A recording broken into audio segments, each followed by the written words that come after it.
Aux fiertés de la victoire se mêle le cortège d'ombre des péris en terre, accompagné de ceux qui les pleurent.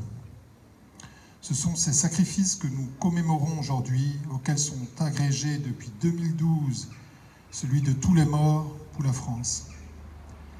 Honorer leur mémoire, c'est écouter ce qu'ils nous disent encore aujourd'hui.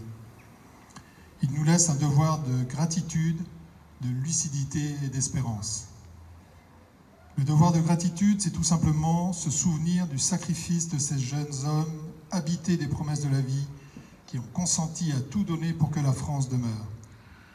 Les épreuves qu'ils ont traversées sont inimaginables. L'Union française des associations de combattants et de victimes de guerre. Message de l'UFAC du 11 novembre 2024.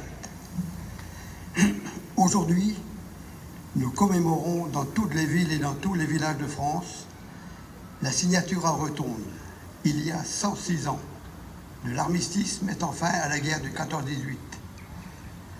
Après le conflit, partout ou presque partout, ont été signés des monuments aux morts, ont été érigés des monuments aux morts ou des stèles commémoratives, véritables sentinelles de la mémoire qui nous rappellent les sacrifices et les souffrances endurées par nos aînés.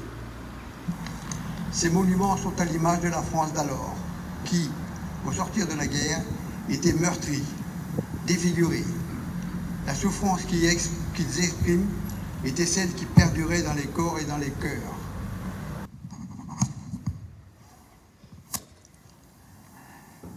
Nous avons décidé de mettre à l'honneur 2 soldats gourinois qui se sont engagés dans l'armée canadienne. Le Canada étant, comme vous le savez, un pays du Commonwealth.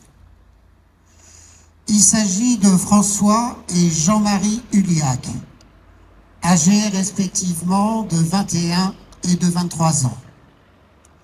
Ce sont 2 des fils de Joseph Huliac et Marie-Louise Kospérec, qui, avant la guerre, étaient fermiers sur les terres du domaine de Tronjoli, qui appartenait alors au baron de Boissieu.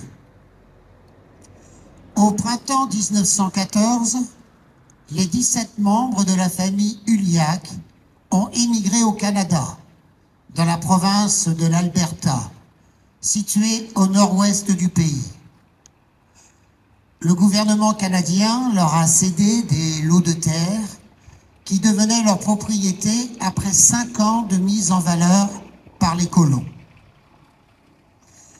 La famille s'emploie alors à défricher plusieurs milliers d'hectares de terre à la hache et au pas de bœuf. Tout le monde met la main à la pâte.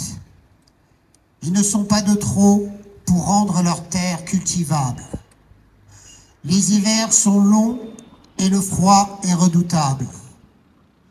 Il leur faut survivre dans un environnement souvent hostile qu'ils apprendront à apprivoiser au fil du temps. En avril 1918, c'est la catastrophe pour la famille Huliac. Jean-Marie et François sont appelés à l'armée et se rendre à Calgary le 7 juin 1918 afin de faire leur classe avant de partir faire la guerre en Europe. Au-delà de la perte du coup de main de 2 robustes travailleurs, leur mère, très peinée, envisage le pire. Elle prie pour eux tous les jours. Elle va, le chapelet à la main, se recueillir à la croix de chemin, placée l'année précédente au coin de leur terre. Mais 1918 est également l'année de la pandémie de la grippe espagnole. Et nos 2 soldats, touchés par la maladie, ne seront pas envoyés sur le front. François est démobilisé le 26 mars 1919. Jean-Marie, quant à lui, quitte l'armée le 13 août 1919. Les 2 frères rejoignent leur famille. Jean-Marie s'est marié le 15 octobre 1919 avec Léontine Garnier. Ils ont eu 7 enfants. François s'est marié le 6 octobre 1925 avec Héloïse Plamondon. Ils ont eu 11 enfants. Avec leurs parents, leurs frères et leurs sœurs, ils ont créé la ville jumelle de Gourin, Gourin City, qui perpétue l'héritage des pionniers bretons qui ont défriché le nord-ouest du Canada.